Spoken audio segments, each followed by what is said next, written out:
Your mom gives me the creeps, Luke. She's always watching us like some kind of stalker. Tara's voice, laced with disdain, drifted through the thin bedroom wall late one Tuesday night. Caroline, Luke's mother, sat frozen, clutching the old quilt. Her heart sank with a sharp sting of betrayal, especially since her son remained silent, offering no defense. Caroline had devoted her life to Luke, working double nursing shifts and sacrificing her own needs after his father died, yet now she was just creepy. The couple had moved into her home just 3 weeks prior, promising a brief, temporary stay while they saved for their own place. Caroline had gone out of her way to be welcoming and non-intrusive, even staying mostly in her room. Lying in the dark, she realized her efforts to be liked were useless. The deep ache of betrayal turned into cold resolve. That night, everything changed. She decided to stop trying to be a loving mother-in-law and start being a calculating observer. She would pay very close attention to Tara, searching for the reason behind the venom. Just before you continue to watch, Feminine Revenge would like you to subscribe to this channel and like this video. It would encourage us to keep this streak of thrilling revenge stories for you to watch. Alright, back to the story. The next morning, Caroline carried on with her routine, preparing a large, comforting breakfast of pancakes, eggs, and bacon. Tara entered the kitchen wearing one of Caroline's old robes, her blonde hair already impeccably styled. She dismissed the meal with a tight, cold smile that never reached her eyes. "Just coffee for me, Caroline," she stated. "I'm watching my figure, unlike some people." The blatant insult about Caroline's weight hung heavy in the air, but Luke simply kissed Tara and served himself, ignoring the cruelty. Caroline watched Tara scroll through her phone as she served her, feeling less like a homeowner and more like a maid. Tara posted a photo of her coffee cup, captioning it, "Surviving small-town life, one caffeine fix at a time," confirming her contempt for Caroline's home. After they both left for work, Caroline started cleaning, but she paused when she noticed the jewelry box on her dresser. It was slightly ajar, a small detail that triggered immediate alarm and suspicion, sending a tremor of dread through her hands. Caroline's hands shook uncontrollably as she opened the jewelry box. Her worst fear was confirmed. Her late husband's gold watch, a precious heirloom passed down through 3 generations, was missing. The blue velvet cloth in the bottom compartment lay empty and wrinkled. She searched frantically, tearing through her drawers and checking every corner, but her intuition told her the truth. It had been stolen. She'd last seen the watch 2 days ago. That evening, she found Tara filing her nails in the living room. "Tara, honey, have you seen a gold watch anywhere?" "It belonged to my husband." Tara glanced up with those unsettlingly cold blue eyes and gave a shrug. "Maybe you misplaced it, Caroline. You know how memory gets fuzzy at your age." Luke walked in and, siding with Tara, added gently, "Mom, you have been pretty forgetful lately." The condescending pity in his eyes, coupled with Tara's smug enjoyment of her humiliation, hit Caroline hard. She was a 63-year-old nurse with decades of sharp, life-or-death experience, not a confused old woman. She decided then that she would not be dismissed. Caroline was not forgetful. She was an intelligent woman being deliberately gaslight. Luke's pity and Tara's thinly veiled contempt were unbearable. That night, she reaffirmed her secret decision. She would not engage in a direct, verbal confrontation where Tara could manipulate Luke's perception. She needed unassailable proof. The next morning, she drove to an electronics store downtown and, with a racing heart, purchased a small, high-quality security camera disguised as a digital clock. The young salesman explained its features, including real-time phone access and 2 weeks of continuous recording. Caroline paid in cash, determined to leave no paper trail.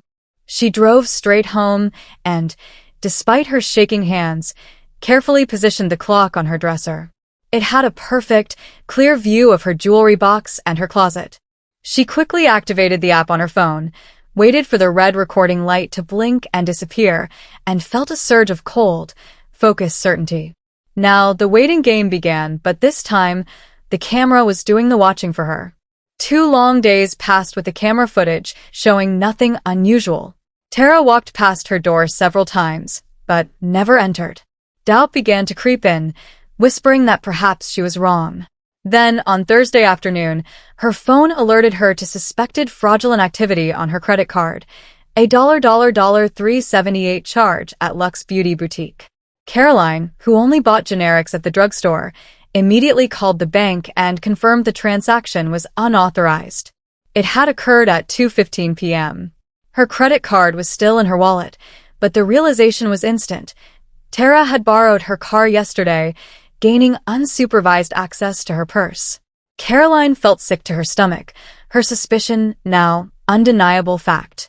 At dinner, she casually brought up the fraud alert. Luke was concerned and urged her to cancel the card immediately. Tara barely looked up from her phone. Identity theft is so common these days. Old people are easy targets, she commented dismissively. Her cold audacity only solidified Caroline's resolve to continue her surveillance and gather more evidence against her cunning daughter-in-law. Sleep was impossible for Caroline that night.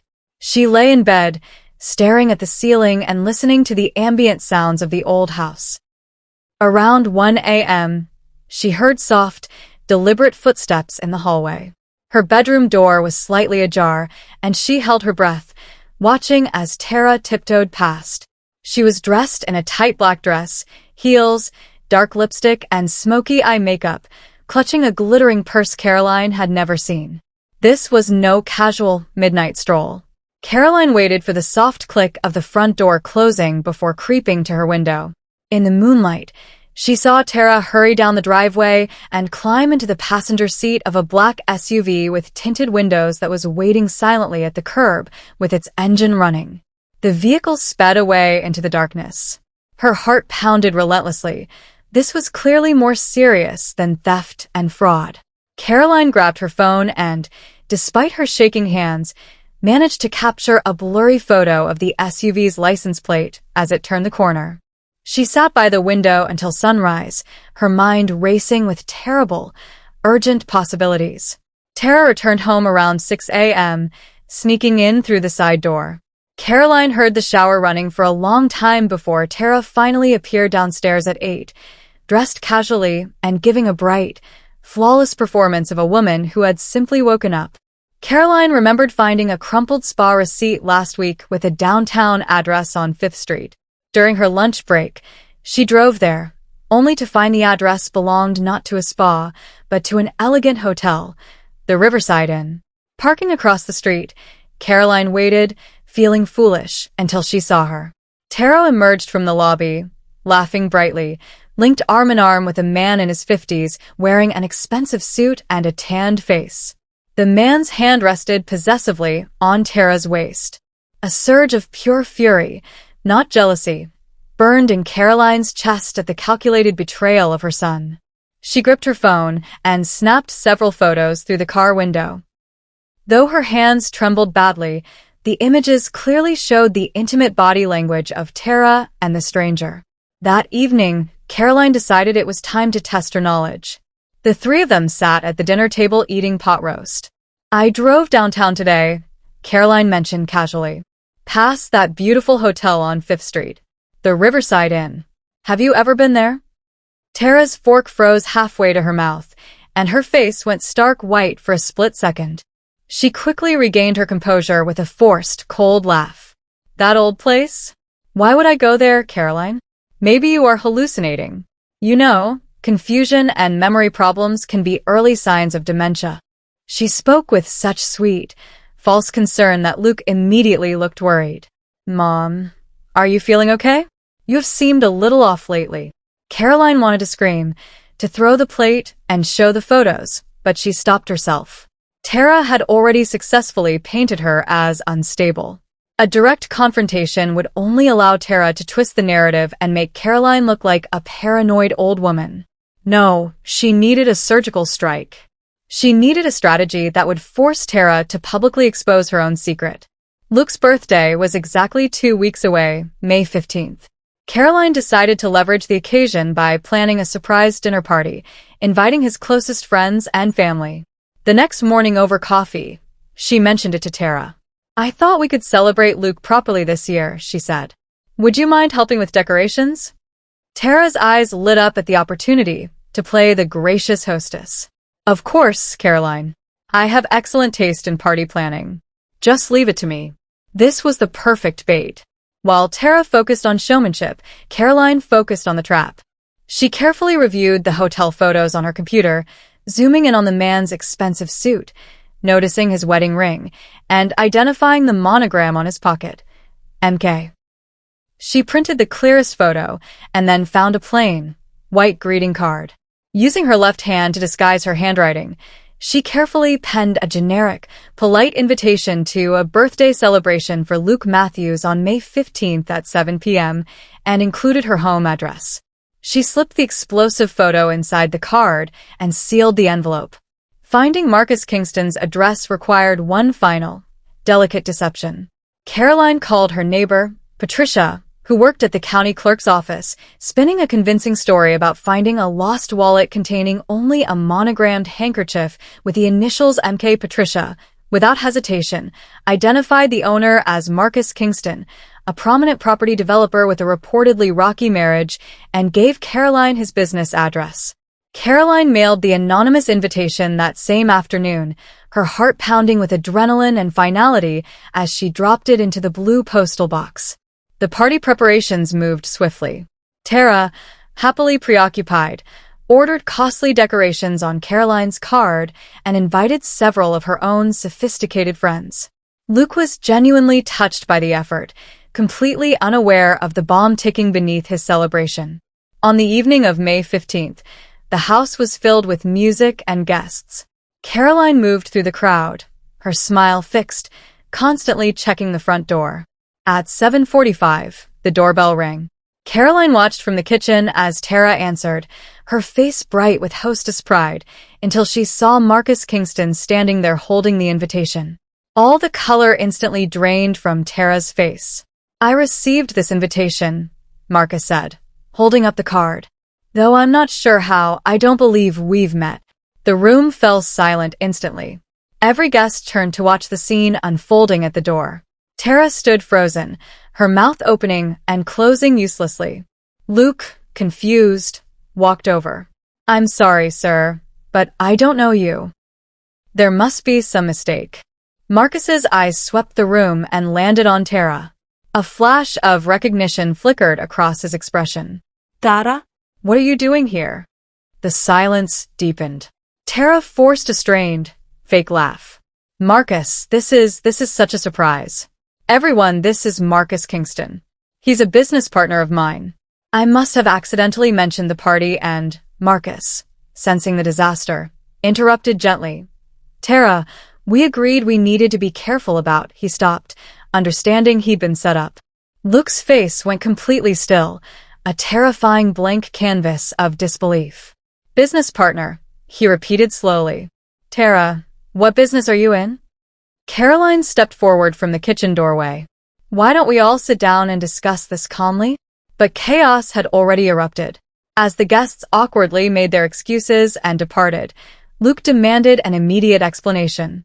Tara, desperate, tried to claim Marcus was merely a colleague, insisting that someone, likely a jealous associate, was trying to sabotage her by making it look suspicious. She immediately turned her fury on Caroline. Was this your doing, Caroline? Did you invite him here to humiliate me? Caroline remained perfectly calm. She reached for the USB drive she had prepared and plugged it into the television. The screen instantly flickered to life, showing crystal-clear footage from her bedroom camera. There was Tara, rummaging through the jewelry box, trying on pearls, picking up Luke's parents' wedding photo, and sneering at it. Pathetic old hag, her recorded voice echoed clearly through the speakers. Luke's face was ashen, his gaze locked on the screen. Caroline clicked through the files, Tara sneaking out in her black dress, the photos of her intimately with Marcus outside the hotel, and the credit card statements proving the fraudulent charges. The evidence was overwhelming. Luke sat motionless, while Tara, avoiding tears, smiled coldly at Caroline. You think you've won, old woman? She challenged. You have no credibility, Caroline, Tara hissed, standing up with her hands planted on her hips.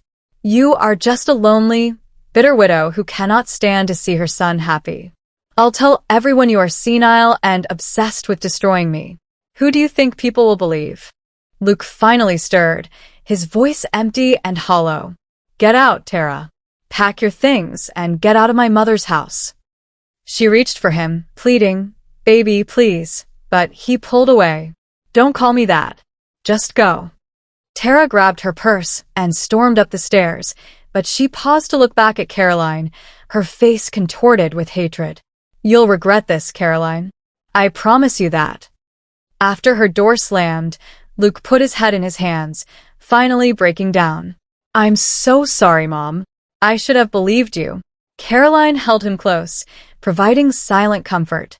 She felt no victory, only profound sadness.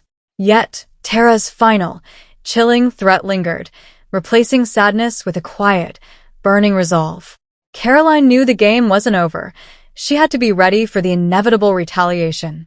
The next morning, Caroline went to her part-time job at the Mercy Community Clinic. She spoke casually to Amanda, the chatty receptionist who knew all the local gossip. Amanda, Caroline began, do you know a woman named Tara Matthews? Blonde, late 20s. Amanda's eyes widened. Oh yes. She comes in for cosmetic consultations with Dr. Phillips.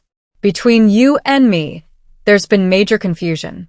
She's used 3 different names, Tara Matthews, Tara Bishop, and Tara Kingston, and 2 different birthdays on her paperwork. The billing department thinks she owes thousands. Caroline's heart raced. Kingston. Tara was using Marcus's last name, likely pretending to be his wife to get free treatments charged to his accounts. This was not just infidelity, it was calculated fraud. Amanda showed her the records, and Caroline, while pretending to review patient charts, discreetly took photos of the discrepancies with her phone.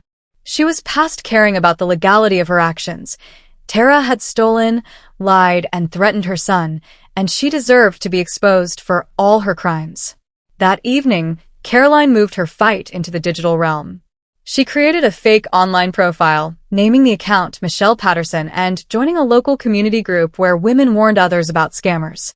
She wrote a highly specific, yet anonymous, post, warning to all ladies in the Riverside area.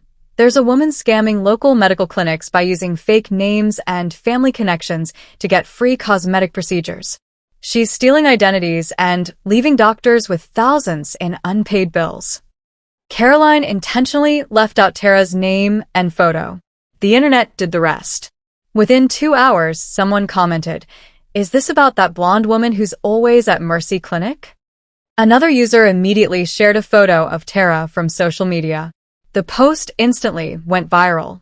Women flooded the comments, sharing their own stories about Tara, how she borrowed money and never repaid it, lied about her job, and flirted aggressively with their husbands. By midnight, the post had hundreds of shares, and someone had created a spreadsheet documenting all of Tara's known lies and debts. Caroline felt a deep, cold sense of satisfaction. For 2 tense days, Tara, wherever she was staying, was constantly glued to her phone. She relentlessly called Luke, who refused to answer, and sent Caroline furious, escalating threatening text messages. Caroline saved every single message as evidence. On the 3rd day, the clinic's billing administrator called Caroline, confirming they were considering legal action against Tara for fraud, as she owed over $18,000 across multiple accounts. That evening, Luke came downstairs, looking profoundly defeated. He told Caroline that Tara was demanding a meeting to explain herself, but that she was simultaneously threatening to make things difficult by filing false police reports claiming he was abusive if he refused to see her. Caroline's blood ran cold. "Luke, you must document everything. Save all her messages. Do not meet her alone," she insisted. She knew that Tara, facing total exposure, was now resorting to the most malicious tactics she could conjure. Despite Caroline's warning, Luke did agree to meet Tara the next day at a coffee shop, but he ensured his best friend, Tom, came as a witness, and he recorded their entire conversation on his phone. He came home that evening, his face hardened with finality. She admitted to the affairs, plural, Mom. She said she only married me because I seemed stable and easy to manipulate. He choked up, revealing that Tara had called him boring and confessed that his mother's house was just a convenient, rent-free temporary stop. That night, around midnight, Tara pulled up in a taxi, suitcase in hand, and began pounding on the front door. Luke, cold and resolute, opened the door just enough to block the entrance. "You need to leave, Tara. We're done," she pleaded, her mascara running, begging Caroline for forgiveness and all that. Caroline stepped forward. "You called me a pathetic old hag. You stole from me. You used my son. And you threatened both of us. The answer is no. Leave now, or I'm calling the police." Tara's face twisted into pure fury as she screamed, "You'll both regret this," and drove away. The very next morning, Caroline woke to find all 4 of her car tires had been maliciously slashed, deep, deliberate cuts that left the rubber hanging in strips. Shaking, she called the police. Officer Williams arrived quickly and, upon reviewing Tara's escalating threats, the timeline of events, and the hotel photos, filed a report for harassment and destruction of property. Luke was furious, his jaw clenched, and he swore Tara would be out of their lives for good. However, Tara wasn't done. That afternoon, Caroline received an email from an unknown address. When she opened it, her heart dropped into her stomach. The message contained scanned copies of Luke's private financial documents, including bank statements and his social security number. The message was clear extortion. "Delete all your evidence, or I leak everything online. You have 24 hours. This escalation from property damage to criminal blackmail confirmed that Tara would stop at nothing to save herself. Caroline immediately forwarded the blackmail email to Officer Williams and called Luke at work. Luke, ice cold, instantly contacted his attorney. Within 3 hours, Luke's lawyer had filed an emergency restraining order against Tara. The police quickly traced the email back to an IP address at the public library downtown where Tara had been using a computer. Officer Williams called that evening to confirm a formal warning had been issued to Miss Bishop, the name Tara gave them, adding that any further contact would result in her immediate arrest. But the warning was ignored. At 2 a.m., Caroline's phone rang. She answered groggily, and Tara's voice whispered on the line, "Caroline, you think you're so smart, but I know things about you. Your little nursing incident back in 1992, the one you got fired for." Caroline's blood turned to ice. She sat bolt upright, her mind racing back 30 years. How could Tara possibly know about the darkest, most private shame of her professional life? The incident in 1992 was a medication error at County General Hospital, where a patient suffered complications. Though the investigation cleared Caroline of direct fault, it was a pharmacy labeling error. The hospital, seeking to avoid any liability, terminated her anyway. It had happened just months after her husband's death, leaving her broke and terrified she would lose her home. She rebuilt her career in a smaller clinic, but the termination remained a deeply buried secret. Luke only knew she had changed jobs. Now, Tara was threatening to use this shame as a wrecking ball. Caroline decided not to tell Luke about the phone call, choosing instead to be proactive. She hired Tom Henderson, a highly recommended retired police officer turned private investigator. She laid out the entire saga, the theft, the blackmail, the threats, and asked him to find every secret Tara possessed. "If she wants to play dirty, then I need ammunition too," Caroline stated. 3 days later, Tom called her with stunning, game-changing information. "Caroline, your daughter-in-law isn't who she claims to be at all," Tom said over the phone. "Her real name is Tara Bishop, born in Michigan. She's been married twice before, both times to wealthy older men.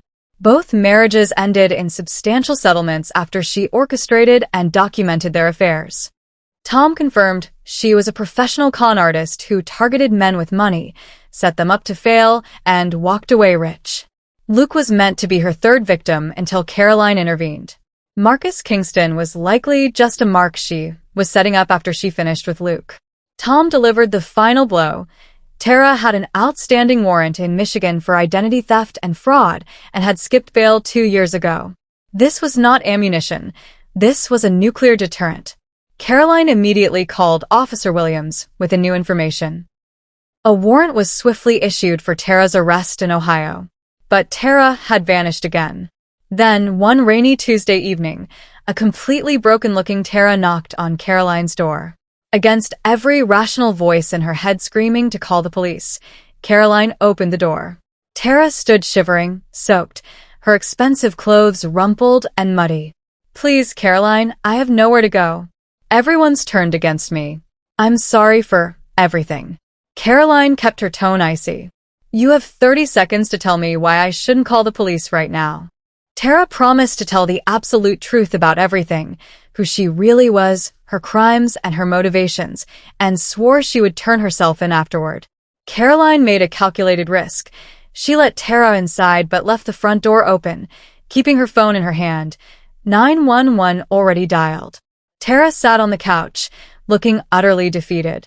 She began her confession. "My real name is Tara Bishop.